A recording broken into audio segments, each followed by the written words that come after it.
Hi guys. तो अगर आप इंग्लिश सीखना चाहते हैं एक बहुत ही यूनिक टेक्निक के साथ, तो चलिए शुरू करते हैं। मैं आपको एक क्लिप दिखाऊंगा सबसे पहले इस वीडियो में, और इस क्लिप में जो भी चीज आलिया भट्ट बोल रही हैं आप उसको ध्यान से सुनिएगा। उसके बाद मैं आपको एक एक करके एक्सप्लेन करूंगा कि वो क्या बोल रही हैं और कैसे उसको हम लोग स्पोकन इंग्लिश सीखने के लिए यूज कर सकते हैं। तो पहले इस क्लिप को देखिए।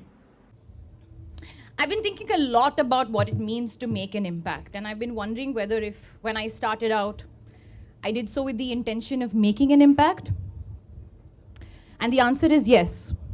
I mean, I think 10 years ago when I started working, all I thought about was how I would one day take over the world. How everyone everywhere would know who I am and how hardworking and talented and intelligent and bright and flawless I am. Really, I wanted to be perfect and I wanted the world to know it. चलिए, तो अब एक एक करके discuss करते हैं आलिया भट्ट ने क्या क्या बोला और उससे हम कैसे इंग्लिश के कुछ कॉन्सेप्ट सीख सकते हैं।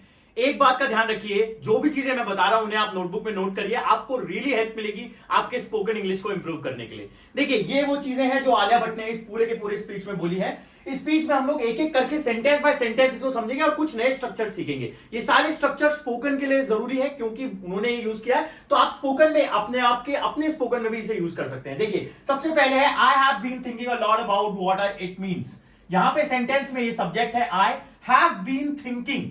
ये एक स्ट्रक्चर है जो कि प्रेजेंट परफेक्ट कंटिन्यूअस का स्ट्रक्चर है। कैसे पता लगता है मैं प्रेजेंट परफेक्ट कंटिन्यूअस का स्ट्रक्चर है? हमारे पास हैव आ रहा है, हैव के बाद बीन आ रहा है और बीन के बाद थिंकिंग यानी वर्ब की फोर्थ फॉर्म यानी आईएनजी फॉर्म आ रही है। तो ये कौन सा स्ट्रक्चर हो गया? Present perfect continuous. ये पूरा स्ट्रक्चर हो गया प्रेजेंट परफेक्ट कंटिन्यूअस, पीपीसी मैं लिख रहा हूं यहां पे। ये प्रेजेंट परफेक्ट कंटिन्यूअस है। प्रेजेंट परफेक्ट कंटिन्यूअस कब यूज करते हैं? कोई काम अगर आपने पास्ट में शुरू किया हो और आप उसे अभी तक कर रहे हैं, वो यही बोल रही है ना कि I have been thinking a lot about what it means. मैं बहुत सोच रही थी, I have been thinking a lot.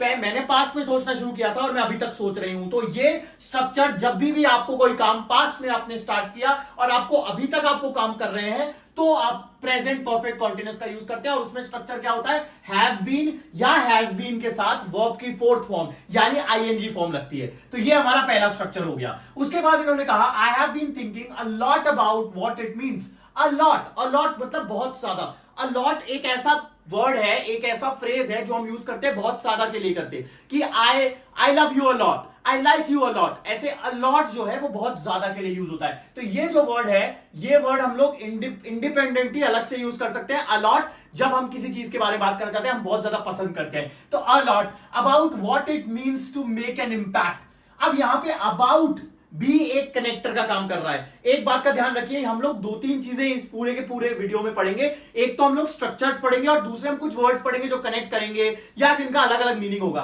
जैसे यहां पे किसके बारे में? I have been thinking a lot about, किसके बारे में? About what it means to make an impact. What it means to make an impact मतलब ये कह रही है कि मैं बहुत ज्यादा सोच रही थी किस चीज के बारे में? What it means to make an impact.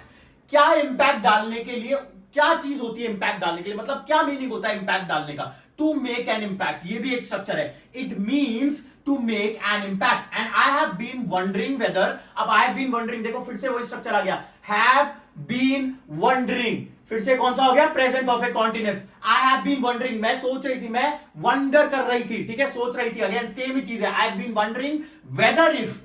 Weather if का मतलब क्या होता है? ये एक बहुत ही यूनिक स्ट्रक्चर है। वेदर इफ जबकि whether if when I started out, जब मैंने स्टार्ट किया। व्हेन मतलब एक कनेक्टर है, यहां पे आई सब्जेक्ट है और स्टार्टेड वर्ब की सेकंड फॉर्म है। ये सिंपल पास्ट टेंस हो गया। यहां पे कौन सा टेंस हो गया? Simple past tense. When I started out I did so with the intention of making an impact and the answer is yes. I did so, did again, did एक हमारा मेन वर्ब की तरह act कर रहा है, second form की तरह। आई did so with the intention, किस चीज के लिए? मैंने उसे स्टार्ट किया। आई started out, I did so with the intention of making an impact and the answer is yes. क्या मैंने एक इंपैक्ट डालने के लिए इसे स्टार्ट किया? और मेरा आंसर आया हां। तो यहां पे इंटेंशन मतलब कि मेरा इंटेंशन क्या था, मेरा मोटिव क्या था? With the intention of making an impact. Impact को हमेशा मेकिंग, अब यहां पे हमने क्या चीज सीखी? Making an impact. इंपैक्ट को हमेशा मतलब मेकिंग वर्ड यूज होता है इंपैक्ट के लिए, कि मेकिंग एन इंपैक्ट, ठीक है। And the answer is yes. Next structure है I mean, I think 10 years ago। यहां पे आप एक चीज और ऑब्जर्व कर रहे होंगे, जो आलिया भट्ट बोल रही हैं, और ज्यादातर जो लोग स्पोकन के लिए, स्पोकन में अगर आप बात करें तो आप बड़े बड़े सेंटेंस नहीं बनाते, आप छोटे छोटे वर्ड्स को कनेक्ट करने की कोशिश करते हैं, फ्रेजेस को कनेक्ट करते हैं, और वो अपने आप स्पीच बनती है। एक बात का ध्यान रखिए, अगर आप अपनी स्पीकिंग इंग्लिश, स्पोकन इंग्लिश में कमांड करना चाहते हैं तो आपको छोटे छोटे फ्रेजेस को आपस में जोड़ना आना चाहिए, ना कि लंबे लंबे सेंटेंस को। लंबे सेंटेंस जोड़ेंगे तो आप अटक जाएंगे कहीं ना कहीं। तो यहां पे क्या है, I mean, I think 10 years ago। अब यहां पे हमने एक और स्ट्रक्चर सीखा, देखो 10 years ago। 10 years ago मतलब कई लोग बोलते हैं 10 years before। बिफोर वर्ड का यूज नहीं होता है, अगो या बैक का यूज होता है जब भी आप पहले की बात कर रहे हैं। 10 साल पहले, 2 साल पहले, 5 साल पहले, 5 दिन पहले, 2 घंटा पहले, तो आप क्या बोलेंगे, 10 years ago।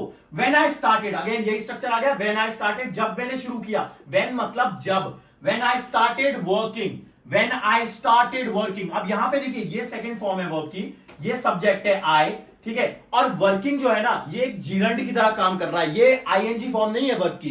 कई स्टूडेंट्स यहां पूछेंगे सर सेकंड फॉर्म आ गया तो फिर वर्किंग। वर्किंग एक जिरंड है, यानी आईएनजी फॉर्म लग रहा है। जिरंड वो होते हैं जो अगर किसी वर्ब में मैं आईएनजी लगा देता हूं और अगर वो सब्जेक्ट या ऑब्जेक्ट बन रहा है तो वो जिरंड होता है। जैसे यहां पे वर्किंग एक जिरंड है। जैसे एक एग्जांपल और देता हूं, swimming is a good exercise. Swimming is a good exercise. अब स्विमिंग क्या है, स्विमिंग यहां पे जिरंड का काम कर रहा है। स्विमिंग यहां पे सब्जेक्ट है, ना कि वर्ब। अगर वर्ब की तरह आएगा आईएनजी फॉर्म तो वो फोर्थ फॉर्म आईएनजी कहलाएगी, लेकिन अगर वो सब्जेक्ट या ऑब्जेक्ट के फॉर्म में आ रहा है तो हम उसको जिरंड कहते हैं और वो वर्ब नहीं होता है, ठीक है। तो यहां पे वर्किंग क्या है, एक जिरंड है। और वर्किंग ऑल, आई थॉट, यहां पे क्या है, व्हेन आई स्टार्टेड वर्किंग और I thought I was about how I would one day take over the world.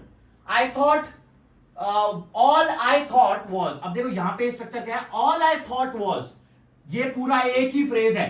All I thought was, जो भी मैंने सोचा, all I thought was, all I thought was about how I would one day take over the world. मैंने सोचा कि कैसे मैं एक दिन पूरे वर्ल्ड को कैप्चर कर लूंगी। How I would one day take over the world. I would किस लिए होता है, वुड पास्ट फॉर्म होता है विल का। अगर आप अब पास्ट में किसी फ्यूचर के इवेंट की बात कर रहे हो तो हम लोग वुड का यूज करते हैं, ना कि विल का।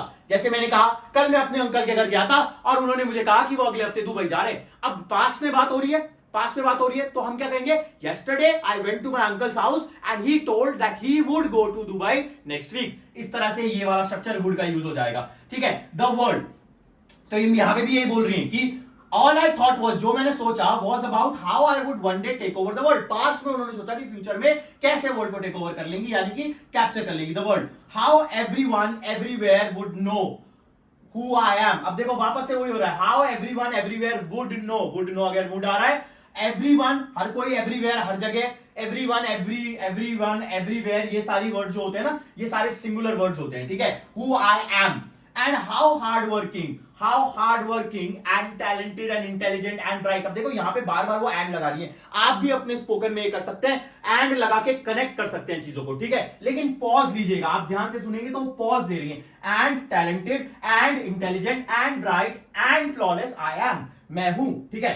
Really I wanted to be perfect, wanted to be, ये भी एक स्ट्रक्चर होता है, वॉन्टेड टू बी, मैं चाहती, I wanted to be perfect and I wanted the world to know it. I wanted एक है कि मैं चाहती थी, मैं परफेक्ट होना चाहती थी, मैं चाहती थी दुनिया मेरे को जाने। ये पूरा स्ट्रक्चर जो है ना, ये सारे की सारी जो स्क्रिप्ट है, ये अभी आलिया भट्ट के आपने सुनी है स्पीच, और मैंने आपको इसमें इंपॉर्टेंट स्ट्रक्चर्स को एक्सप्लेन किया। मेरा मोटिव यहां पे सिर्फ ये था आपको समझाना कि आप किसी भी स्पीच को पकड़ के और आप उसे एनालाइज करके नए नए स्ट्रक्चर्स, नए नए फ्रेजेस सीख सकते हैं। इस टेक्निक को बोलते हैं एनालाइजेशन ऑब्जर्वेशन टेक्निक। इस टेक्निक को आप अपनी लाइफ में फॉलो करिए, जिस भी चीज से आप फॉलो कर सकते हैं। आने वाले वीडियोस में मैं और कुछ स्पीचेस लेके आऊंगा जिसमें आप ये सारी चीजें सीखेंगे। ये सारे स्ट्रक्चर्स को अलग लिखिए, अपने स्पोकन इंग्लिश में सेंटेंसेस बनाइए, यूज करना स्टार्ट करिए। और अगर वीडियो अच्छा लगा हो तो लाइक करिएगा, चैनल को सब्सक्राइब करिए। I will see you in the next class. Thank you so much, take care, see you.